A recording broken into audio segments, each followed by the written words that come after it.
El Graf Zeppelin, el sueño marítimo de Hitler, nació como la promesa de una Alemania omnipresente, capaz de dominar el cielo desde el mar, con una cubierta para lanzar cazas y bombarderos en picado. Con su velocidad, defensa antiaérea robusta y un ala mixta, habría extendido los ojos y los puños del Reich sobre convoyes y costas. Este portaaviones operativo le habría dado a la Kriegsmarine reconocimiento a larga distancia, un paraguas aéreo para sus grupos de superficie y la posibilidad de golpear donde el enemigo se creía a salvo. Pero el proyecto quedó estancado. Rivalidades, problemas técnicos y la complejidad de la guerra hicieron que este gran sueño nazi no pueda hacerse realidad. Acompáñanos a conocer la historia de cómo este gigante quedó a pocos pasos de nacer para terminar convirtiéndose en un fantasma. The Graf Zeppelin aircraft carrier is seen by some as a wasted opportunity, and by others as yet another of Hitler's follies. But those who know it most intimately agree it was one of the mightiest Nazi warships ever. 1935. Alemania rompe abiertamente las restricciones del Tratado de Versalles y comienza a planear la reconstrucción de una marina de guerra moderna. Su objetivo: devolver al país todo el poderío que le fue arrebatado tras la derrota en la Primera Guerra Mundial. Y en ese camino, su proyecto más ambicioso fue el Plan Z. Aprobado en 1939, esta iniciativa proveía una flota oceánica capaz de desafiar a la Royal Navy en el Atlántico.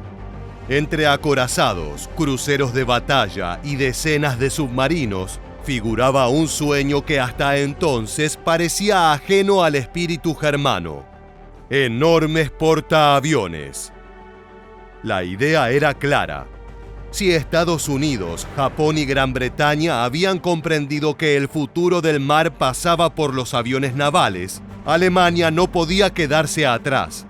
Así fue como nació la idea del primer gigante, el KMS Graf Zeppelin.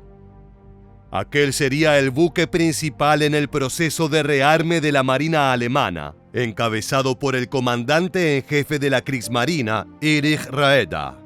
Su construcción era tan importante para el régimen que el propio Adolf Hitler encabezó la ceremonia de botadura del portaaviones el 8 de diciembre de 1938. La imagen del Führer observando el casco deslizarse al agua transmitía la sensación de que el Reich estaba listo para llevar la guerra más allá de las costas europeas.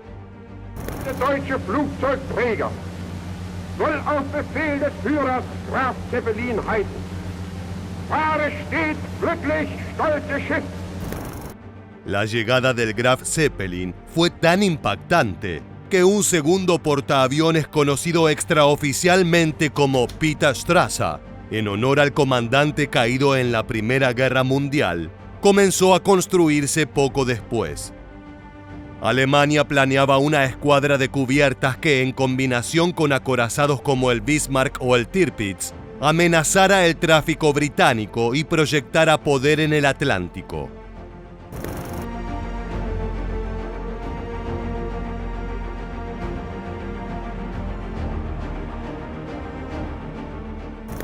El entusiasmo desbordaba al alto mando nazi. El Graf Zeppelin no era un simple prototipo. Sobre el papel, era un portaaviones capaz de mirar de frente a los de cualquier potencia. Con una eslora de 262 metros y un desplazamiento proyectado superior a las 30.000 toneladas en plena carga, superaba en tamaño a varios portaaviones británicos de la época.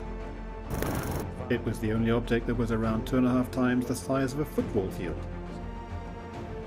It was shock, amazement, satisfaction that we could identify this object. From the port, far out at sea, we saw this huge thing, and we asked, what is that? It was the aircraft carrier, Graf Zeppelin. We had never seen anything so big.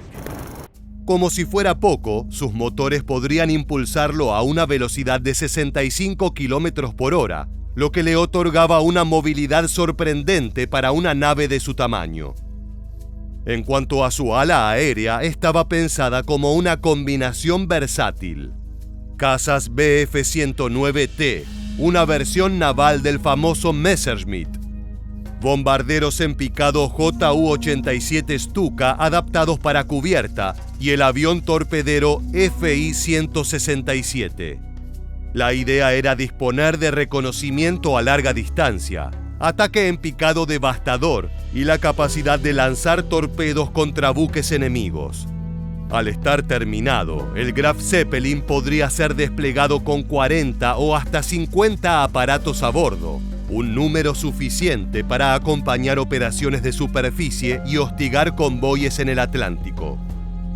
Otro detalle que llamaba la atención era su armamento antiaéreo. Mientras los portaaviones de Estados Unidos o Japón se concentraban en la protección aérea de sus casas, los ingenieros alemanes dotaron al Graf de una batería principal poco usual.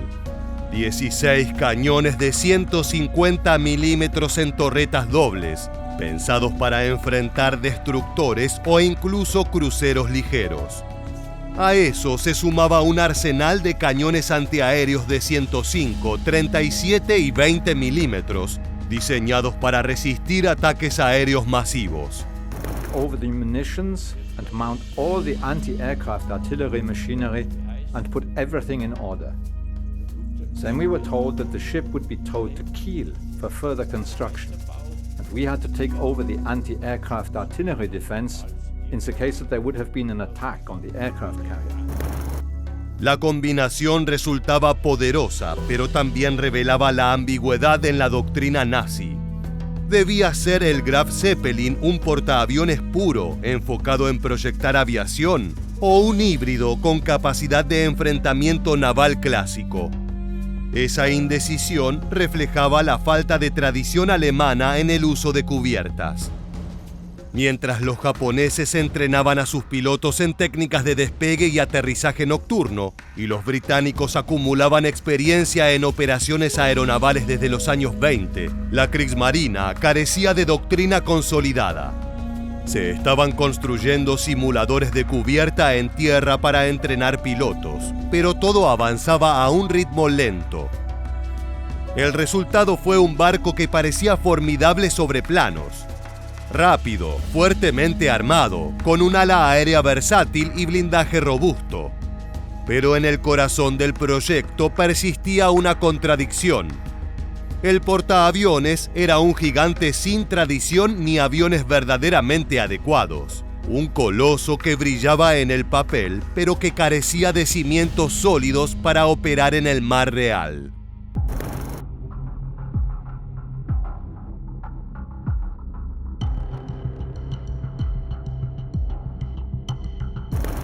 Así, la realidad mostró grietas rápidamente.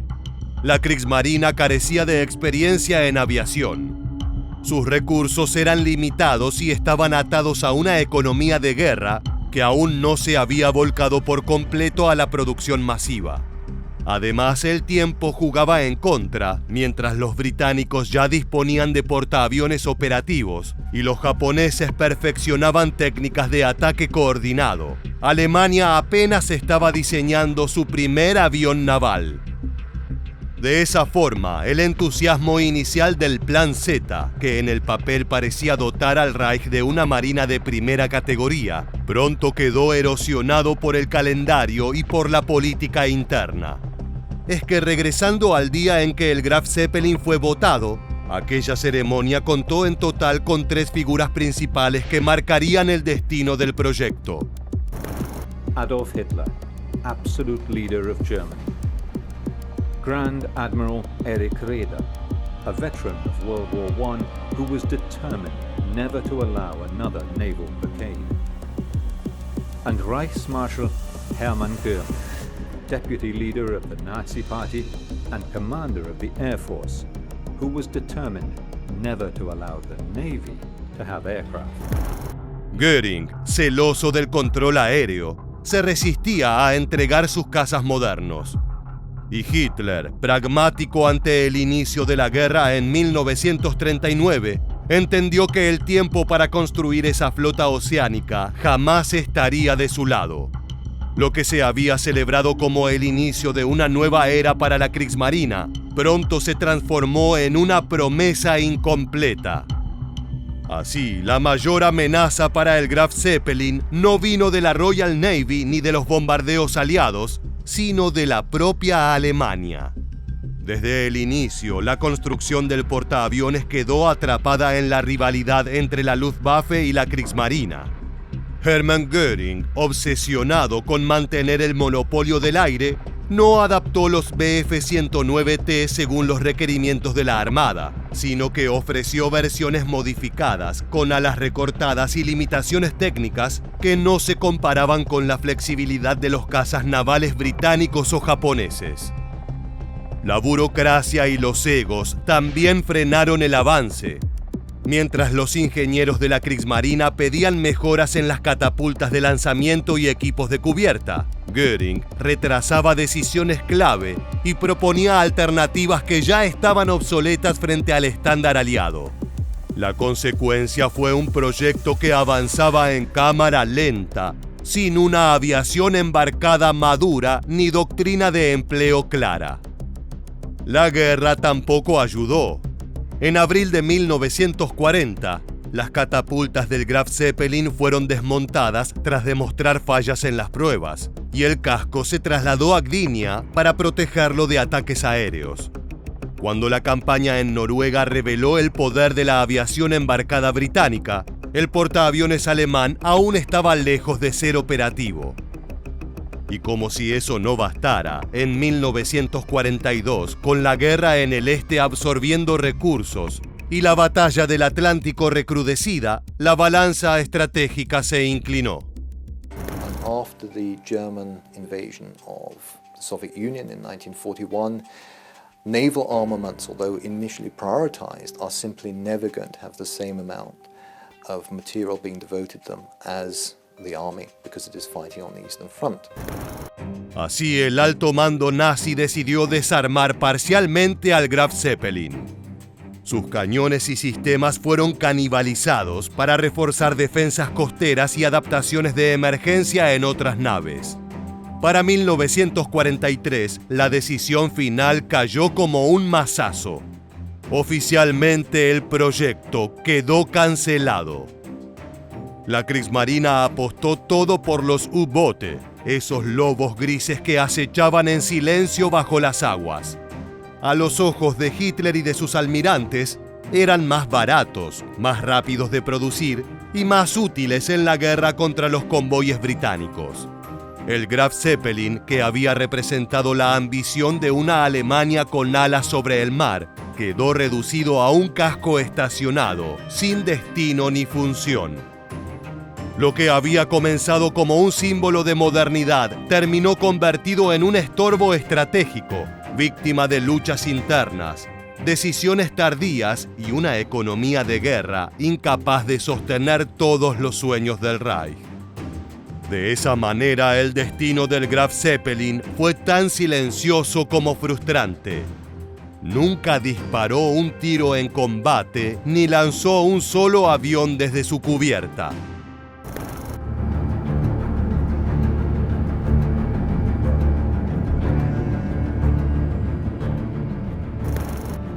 Hacia 1945, mientras el Reich se derrumbaba, el casco incompleto seguía en Gdynia.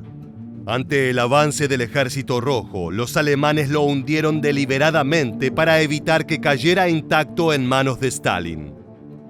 Pero la historia no terminó ahí. Los soviéticos, interesados en aprovechar cualquier botín de guerra, lograron reflotar el portaaviones en 1946. Durante meses lo tuvieron como un trofeo técnico, estudiando sus sistemas y estructura. Sin embargo, la Unión Soviética no tenía capacidad inmediata para adaptarlo, ni interés real en convertirlo en un portaaviones operativo. En su lugar, decidieron darle un destino pragmático: utilizarlo como blanco flotante.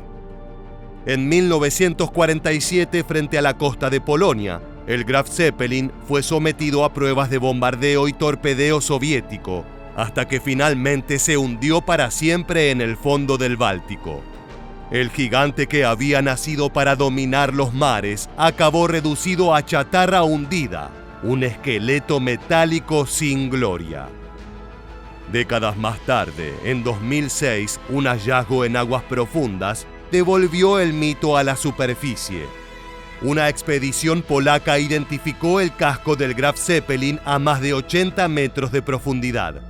Las imágenes mostraban la imponente silueta dormida bajo las aguas, cubierta de sedimentos y vida marina.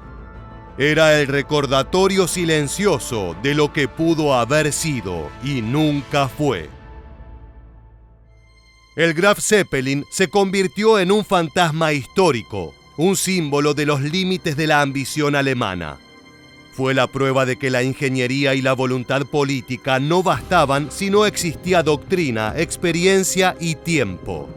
En una guerra donde los portaaviones se consolidaron como los reyes indiscutibles de los océanos, Alemania quedó como un espectador sin asiento. El portaaviones del Reich jamás surcó los mares en combate, pero sobrevivió en la memoria como una promesa rota y una de las incógnitas más fascinantes de la Segunda Guerra Mundial.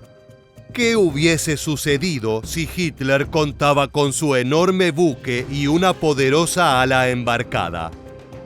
Lo cierto es que en una guerra que coronó a los portaaviones como dueños del mar, Alemania eligió pelear con sus submarinos y dejó a su joya sin coronación. Así llegamos al final.